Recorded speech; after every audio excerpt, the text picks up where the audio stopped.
pole, lakini pia tunakuombea kwa Mungu nawe pia uimarike katika tiba unayoiendea na hatimaye akurudishie furaha yako ya siku zote, kwa sababu furaha yako ndiyo furaha ya kila mwanadamu.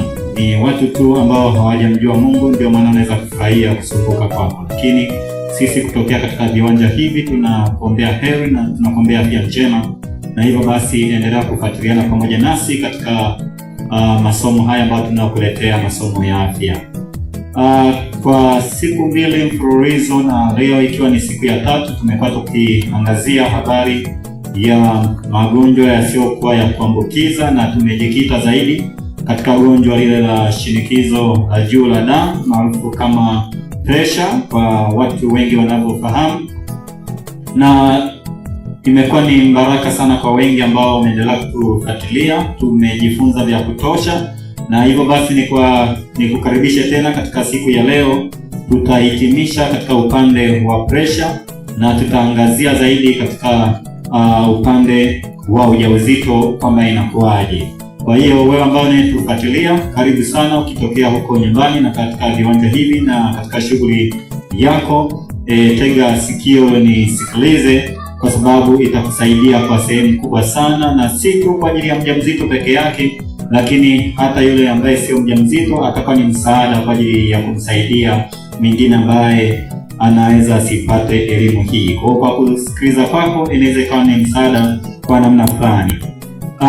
Katika siku zilizopita, kwa maana ya juzi, tukajifunza habari ya shinikizo la damu, na tukasema kwamba shinikizo la damu maana yake ni pale msukumo wa damu unapokuwa juu ya kiwango cha kawaida katika mishipa ya damu mwilini. Kwa maana msukumo wa damu unapokuwa katika kiwango cha juu kabisa kuliko ambavyo ni kawaida, ndipo ambapo huyu mtu tunasema ana pressure ama ana shinikizo la juu la damu. Na tukajifunza kuna aina mbalimbali za shinikizo la juu la damu, na sina sababu ya kukumbushia, lakini tulijifunza kwa upana wake vizuri kabisa. Sasa leo kwa sababu ya muda natamani tuangazie kwa upande wa ujauzito.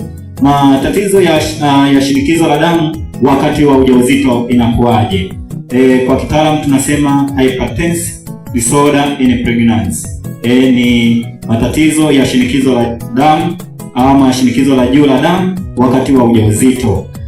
Hii ni pale ambapo pressure inapokuwa juu ya kiwango cha kawaida kilichokusudiwa, yani inasoma zaidi ya 140 kwa 90 na kuendelea. Kwa sababu utakumbuka pamoja nami tulisema pressure inatakiwa katika kiwango cha kawaida kabisa kwa mtu ambaye hana tatizo lolote katika mwili wake. Kawaida kabisa inatakiwa isome ile ya juu, kwa maana ya systolic inatakiwa isome kuanzia 100 mpaka 139. Alafu ile ya chini inatakiwa isome 60 mpaka 89. Sasa inapoanza kuzidi kuanzia 140 chini ya 90 na kuendelea, inaonekana ni tatizo. Lakini kwa mtu ambaye sio mjamzito, tukasema ikizidi katika kiwango hicho cha 140 mpaka 159 na ya chini kaanzia 90 mpaka 99, hatuchukui kama kiwango cha hatari kwa mara ya kwanza. Huyo mtu anahitaji ufuatiliaji zaidi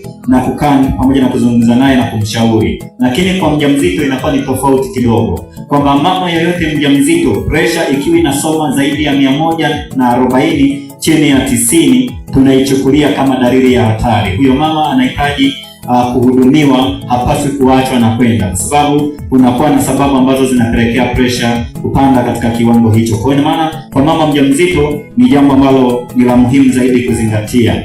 Na wakati mwingine inapozidi kipindi cha ujauzito kusababisha kifafa cha mimba. Kwa maana kama ulikuwa unasikia habari ya kifafa cha mimba, matokeo yake ni katika pressure kupanda, lakini ili tuweze kusema kwamba hiki ni kifafa cha mimba, kuna vitu vingine vya kuzingatia kitaalamu. Hapo mbele utavisikiliza na vitakusaidia. Kwa hiyo pressure kwa mama mjamzito wakati mwingine inaweza ikawa ni chanzo cha kifafa cha mimba. Sasa zipo aina za presha ama shinikizo la juu la damu wakati wa ujauzito. Ya kwanza kabisa, aina ya kwanza tunasema ni chronic hypertension ama ni pressure sugu. Mara nyingi hii ni pressure inakuwa kwa mama mjamzito anapohudhuria kliniki kwa mara ya kwanza, inapimwa na inasoma 140 chini ya 90 au zaidi ya hapo, kipindi mimba ikiwa chini ya wiki 20. Sasa sisi wataalamu ili kuainisha na kupima umri wa mimba waga tunatumia wiki. Wiki 20 ni sawasawa na miezi mingapi, watu wa Mungu?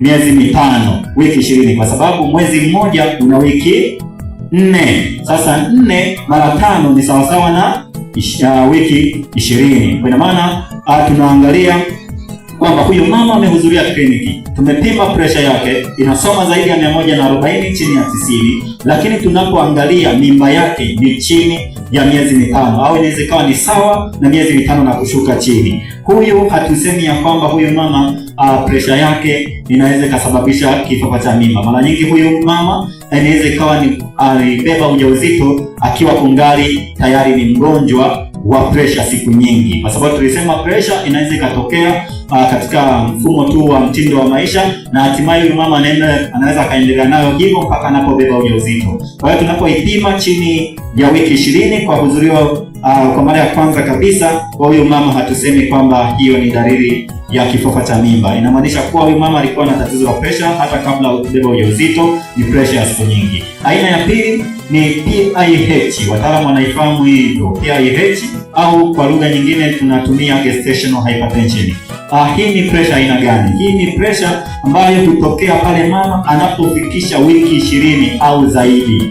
Unaangalia kwamba wakati ambapo mimba haijafikisha wiki 20, huyu mama hakuwa na pressure, lakini baada ya wiki 20 mama akaendelea akapata tatizo la pressure. Na mara nyingi pressure ya namna hii hutokea bila dalili zinazoashiria kifafa cha mimba, na mara nyingi pressure hii hutoweka ndani ya miezi 4 ama wiki 12 mara baada tu ya kujifungua. Kwa hiyo mama anaweza kupata pressure wakati ambapo amefikisha miezi 5 na baadaye akaendelea na hilo tatizo, lakini linakuwa halina athari kubwa sana, japokuwa tunaichukulia katika umakini mkubwa sisi kama wataalamu, anakuwa chini ya uangalizi mkubwa, lakini anaweza tu akaishi na hiyo pressure huko wakati ambapo anapata matibabu na mpaka anajifungua. Sasa atakapokuwa amejifungua mara tu baada ya miezi 4 ama wiki 12, pressure hiyo inatoweka kabisa na anarudi katika hali yake ya kawaida. Mambo muhimu ya kuzingatia kwa mgonjwa wa namna hii, jambo la kwanza, wakati tunamshauri kupata muda wa kupumzika. Bwana Yesu asifiwe sana.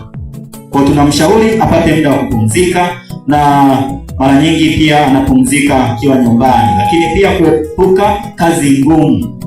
Kuepuka kazi ngumu, lakini jambo jingine, kula mlo kamili. Na maana tukumbuka kwamba wakati ambapo tukianza msingi ya mafundisho haya ya afya, tulianza kujenga msingi katika lishe. Kwa hiyo tunamshauri huyu mama kutumia mlo kamili kwa maana health diet, lakini pia kunywa maji ya kutosha. Ina maana katika kiwango ambacho kinachotakiwa apate maji ya kutosha. Lakini jambo jingine, kuhudhuria kliniki kila baada ya wiki 2. Kawaida ni kwamba mama anapokuwa anaanza kliniki huwa anahudhuria kliniki kila baada ya wiki 4, sawa na mwezi mmoja, kwamba anapohudhuria anasubiri mwezi mmoja unapita na kisha anahudhuria tena. Lakini kwa mama mwenye tatizo kama hili, yeye anahudhuria kliniki kila baada ya wiki 2. Wala usione ni adhabu, ni kwa sababu ya msaada ili kuimarisha ustawi wa afya yako pamoja na kiumbe ulichokibeba. Kwa hiyo kama kweli wewe unayenisikiliza uliambiwa kuhudhuria kliniki kila baada ya wiki 2 kwa sababu ya tatizo hili, fanya hivyo bila kuacha, na atahudhuria kila baada ya wiki 2 mpaka atakapokuwa amefikisha wiki 32, sawa na miezi 8. Na baada ya kufikisha miezi 8, huyu mama ikiwa pressure yake bado iko juu, atatakiwa kuhudhuria kliniki kila baada ya wiki 1. Bwana Yesu asifiwe sana. Kwa hiyo ni jambo ambalo ni la muhimu sana, na wakati ambapo anapokuwa anahudhuria kuna huduma mbalimbali ambazo anapewa, ikiwemo dawa ambazo siwezi kuzitaja hapa kwa sababu tuko katika elimu ya umma, na wengi ukiwatajia dawa, sisi wanadamu tuna tabia kukariri dawa fulani ndio inatibu kila kitu. Pressure akienda akapima tu akakuta pressure imepanda, anajua kwamba atumie dawa hii. Sasa siwezi kuitaja, mara nyingi hiyo dawa tunaitoa kulingana na tatizo la mgonjwa. Lakini aina nyingine ya pressure kwa mama mjamzito ni presha yenye viashiria vya kifafa cha mimba, tunasema pre-eclampsia. Hii ni presha ambayo ndani yake inakuwa na viashiria au dalili za kifafa cha mimba. Hii ni presha ambayo hutokea pale mama mjamzito anapofikisha wiki 20, ambapo tumesema wiki 20 sawa na miezi mitano. Kwa maana mama anapofikisha wiki 20 au miezi mitano na zaidi humpata. Sasa presha husoma kwenye kipimo, anapoenda kupimwa unakuta inasoma 140 kwa 90 au juu ya hapo, na pia huambatana pamoja na dalili zinazoashiria kuwa tatizo kwamba kuna tatizo kwenye organi zingine za mwili. Inaweza ikawa ni katika ini, inaweza ikawa katika figo na organi zingine. Kwa hiyo dalili ambazo anaweza kuzipata mara nyingi, pressure ya namna hii huambatana pamoja na dalili ni kama kichwa kuuma, kizunguzungu, pamoja na kuona ukungu au kuona mawingu. Hiyo ni dalili ya hatari kwa mama mjamzito, inaashiria kwamba kuna jambo ambalo halijakaa vizuri. Lakini dalili nyingine ni maumivu kwenye chemba ya moyo. Jamani, chemba ya moyo tunaifahamu. Ni hapa ambapo tunasema kwa Kisukuma wanasema kagembe, si ndivyo jamani? Hakagembe. Sasa hapo kwenye jembe hilo ambapo ni katika muunganiko wa kifua pamoja na tumbo, hapo ndio tunasema ni maumivu ya chemba ya moyo. Ina maana tunasema kitaalamu ni epigastric pain. Kwa anakuwa na maumivu huyu mama ambaye ana pressure yenye viashiria vya kifafa cha mimba. Lakini pia dalili nyingine ni nguvu kuvimba. Mgonjwa wa namna hii ikiwa mimba iko chini ya wiki 37, Bwana Yesu asifiwe sana. Ikiwa mimba iko chini ya wiki 37, na tunaposema wiki 37 ni miezi 9 na wiki moja. Ikiwa iko chini ya wiki 37, mgonjwa huyu hulazwa na kuwa chini ya uangalizi hospitali, wala sio kituo wala sio zahanati. Mara nyingi huyu anakuwa kituo cha afya au hospitali. Zahanati wakimgundua wanampa rufaa, kwa sababu zahanati hatulazi, tunatoa huduma za msingi. Kwa hiyo huyu mama zaidi ya wiki 37 anapewa rufaa kwenda kituo cha afya au hospitali, anakwenda kulazwa, na anapokuwa amelazwa anakuwa chini ya uangalizi. Ikiwa mimba ni zaidi, tumesema huyu mama analazwa ikiwa mimba ni chini ya wiki 37, kwa maana miezi 9 na wiki moja. Lakini ikiwa zaidi ya wiki 37, mama huyu analazwa pia, lakini na kuanzishiwa uchungu ili azalishwe, kwa sababu suluhisho la mgonjwa namna hii ni kuzalishwa, na njia bora kabisa ya kumzalisha ni njia ya kawaida, wala si operation. Lakini aina nyingine ya 4 ya pressure ni pressure yenye viashiria vya kifafa cha mimba na dalili hatarishi. Huyu mama anakuwa na pressure yenye kiashiria hatarishi, kwamba yani kinapelekea kuhatarisha uhai wake, kwamba muda wowote atakapokuwa amechelewa anaweza kupoteza maisha. Mara nyingi pressure hutokea umri wa mimba ikiwa ni zaidi ya wiki 20 na kuendelea, na kwenye kipimo cha pressure husoma 160 chini ya 110. Kwa wale ambao walikuwa wakinifuatilia, tulisema pressure, mgonjwa mwenye pressure inayosoma zaidi ya 160 chini ya 110, huyo anaanzishiwa dawa au matibabu siku hiyo. Kwa hiyo kwa mama mjamzito, hiyo ni dalili ya hatari kabisa. Pressure ikiwa inasoma 160 chini ya 110 au zaidi ya hapo, ikiambatana pamoja na dalili zinazoonyesha kwamba organi zingine ndani ya mwili wake zimeathirika, mfano figo, ini, mapafu na organi zingine za kufanana pamoja na hivyo. Dalili hizi ikawa ni maumivu makali ya kichwa, kwa maana severe headache, kupata kizunguzungu pamoja na kuona mawingu au maruerue. Lakini pia huyu mgonjwa atapata maumivu chemba ya moyo, kwa maana epigastric pain. Lakini pia atakuwa anatapika, miguu itakuwa inavimba, kwa maana ya kwamba itakuwa imejaa maji. Mgonjwa huyu huwa analazwa na kuwa chini ya uangalizi maalum. Pia mgonjwa huyu ni wa kulazwa. Aina nyingine ya tatizo la pressure wakati wa ujauzito ni kifafa cha mimba chenyewe, kwa maana ya eclampsia, kifafa cha mimba. Hii inatokeaje? Ni ugonjwa ambao hutokea mama mjamzito umri wa mimba ikiwa zaidi ya wiki 20, yani kanuni ni ile lazima ianzie miezi 5 na kuendelea. kwa maana wiki 20, wakati mwingine hata baada ya kujifungua. Kwa maana huyu mama anaweza akapata hilo tatizo mimba ikiwa ina wiki 20, kwa maana akiwa na miezi 5 na kuendelea. Lakini pia wengine hupata hata baada ya siku chache tu baada ya kujifungua. Hiyo ni kifafa cha mimba.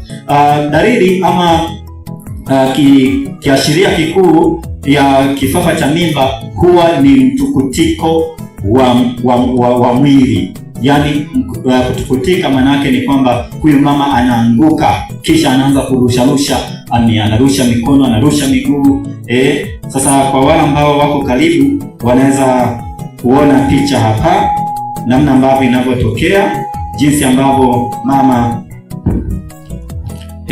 nipate mtu mmoja ambaye atakuwa anapita kuonesha jinsi ambavyo mama anavyoanguka na kuanza kupata mtukutiko wa mwili.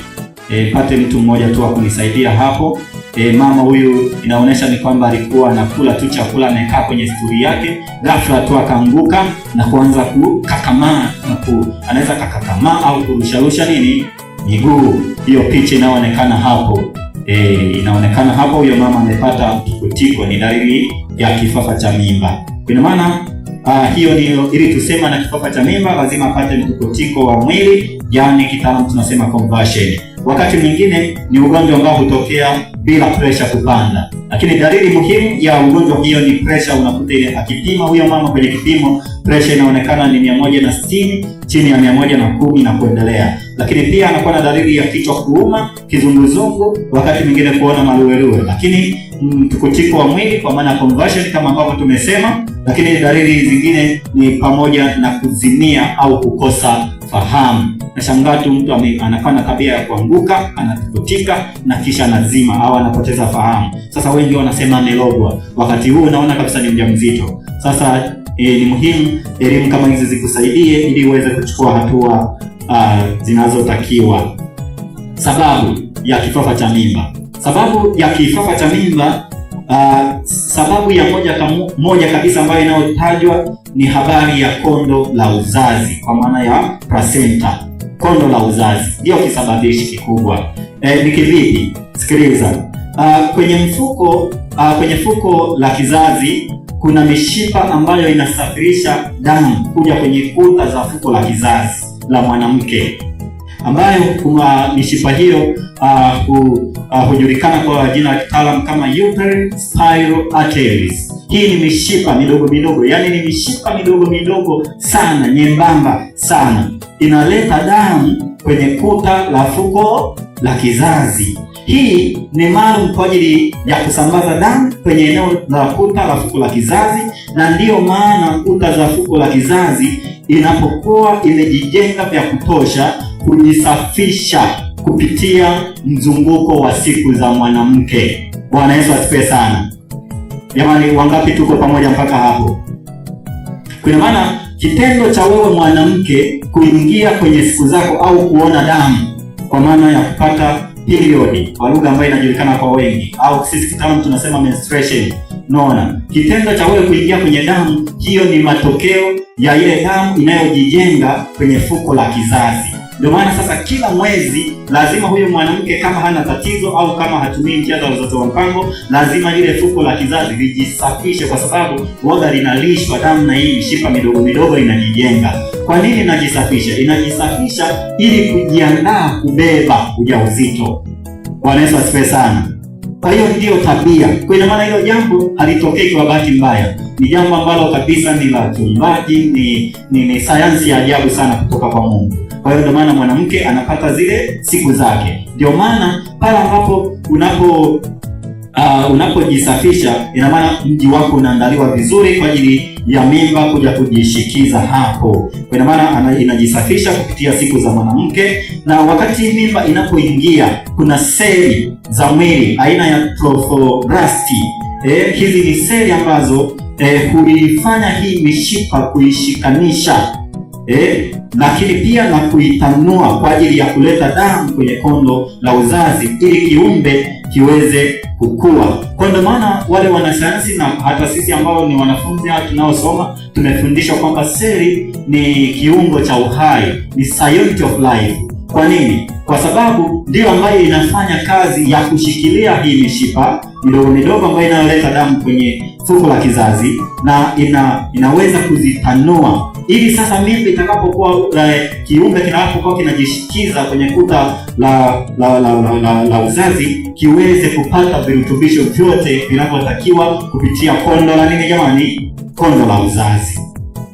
Endapo mishipa hii kwa maana ya spiral arteries ambayo tumesema, ambayo huleta damu kwenye kondo la uzazi, endapo itajikunja vibaya au itajishikamanisha vibaya kuliko ambavyo inavyotakiwa, badala yake ya kujishikanisha vizuri, ikijishikanisha vibaya, matokeo yake ni kwamba damu itakuwa inapita kwa shida. Sasa ikipita kwa shida, pressure inakuwa juu. Ndio maana ndio chanzo cha pressure kuwa nini jamani? Kuwa juu. Ndio maana huyu mama mwenye tatizo la kifafa cha mimba akaende kupimwa, anakutwa pressure iko juu. Ni kwa sababu ile mishipa imejishikanisha vibaya kwenye kondo la uzazi, na matokeo yake damu inapoletwa pale haipiti vizuri, na badala yake moyo unatumia nguvu kubwa kusukuma, ndio maana pressure inakuwa juu. Na asante, tunamalizia na lakini kondo la uzazi pia husaidia kwa ajili ya maendeleo na ukuaji wa mtoto. Kivipi? Kwa sababu mtoto hulishwa kupitia kondo la uzazi, anapumua kwa maana ya kupata hewa kupitia kondo la uzazi. Kwa maana sasa kama haijashikanisha vizuri, matokeo yake ni kwamba hata katoto hata katakuwa katika ukuaji hafifu, katakuwa na low birth weight, yani katazaliwa na uzito mdogo, au anaweza kazaliwa premature kwa maana katika hajakomaa. Lakini kifufa cha mimba baada ya kujifungua, mara nyingi mtu anapopata huaga kinasababishwa na mabadiliko mbalimbali ya homoni ndani ya mwili, lakini pia hutibika kulingana na chanzo chake. Kifufa cha mimba kabla ya kujifungua kinasababishwa na kondo kama ambavyo nimesema, na huwa ni hatari zaidi, kwani ndio ugonjwa namba 2 unaosababisha wakina mama kufa wakati wa ujauzito. Kuna ugonjwa namba 2 ambao unasababisha wakina mama kufa wakati wa ujauzito, huaga ni kifafa cha mimba kama ambavyo nimeelezea, na badala yake ugonjwa namba 1 huaga ni kutoka damu nyingi baada ya kujifungua. Kwa maana unaweza ukaona ni ugonjwa hatari kiasi gani, lakini na wakati mwingine matibabu ya tatizo hili ni mama anapogundulika na dalili kama hizo ni kulazwa na kuwa chini ya uangalizi. Kuna dawa ambazo wanakuwa tunamhudumia, anakuwa chini ya uangalizi maalum, lakini pamoja na huyo mama kuandaliwa kwa ajili ya kuzalishwa, anaanzishiwa uchungu endapo umri wa mimba ni zaidi ya wiki 28, kwa maana miezi 7 na kuendelea. Lakini akiwa chini ya hapo, kwa maana bado mtoto mazingira ya kutoka na kuishi hayawezekani, huwa tunachagua kunusuru uhai wa mama kuliko wa mtoto. Ndio maana bora tutoe mimba ili mama abaki nini jamani? Salama. Kwa maana kama yuko mtu ananisikiliza mahali fulani, mimba ilitolewa ukiwa katika ugonjwa wa kifufa cha mimba, ni kwamba walichagua huduma ya kunusuru uhai wako wewe kuliko kulea nini? Mtoto. Kwa sababu tunaamini tukinusuru wewe uhai wako, utaweza kubeba mimba nyingine katika mazingira mazuri na hatimaye ukajifungua. Lakini tukiendelea kung'ang'ania, unaweza mkaondoka wewe pamoja na kiumbe ulichokibeba. Kwa hiyo ni bora tunusuru wewe mama na tumuondoe mtoto. Kwa hiyo huaga inatokea kwa namna hiyo. Kifufa cha mimba ni hatari sana, hivyo basi ni muhimu kuzingatia kanuni hizo za afya, na mojawapo ya jambo ambalo tunasisitiza zaidi ni kuhudhuria kliniki mapema. Usichelewe kuhudhuria kliniki, hudhuria kliniki mapema wewe mama mjamzito ili uweze kusaidiwa. Mwisho kabisa, Mungu akubariki, usife kizembe. Bwana Yesu asifiwe sana. Chukua hatua ambazo zinastahili kama ambavyo tunavyokuelimisha. Usikubali kufa kizembe, kufa kishujaa kwa kuzingatia kanuni zote za afya. Ibakie tu nafasi ya Mungu ndani yake. Mungu akubariki sana. Karibuni katika vipindi vinavyofuata, na hapo ndipo tunapohitimisha upande wa shinikizo la juu la damu, na kuanzia kesho tunajifunza habari ya magonjwa ya mfumo wa upumuaji, na tutajikita zaidi katika ugonjwa wa pumu kwa maana ya asthma, pamoja na ugonjwa wa homa ya mapafu kwa maana ya pneumonia. Karibuni sana kesho, na Mungu awabariki sana.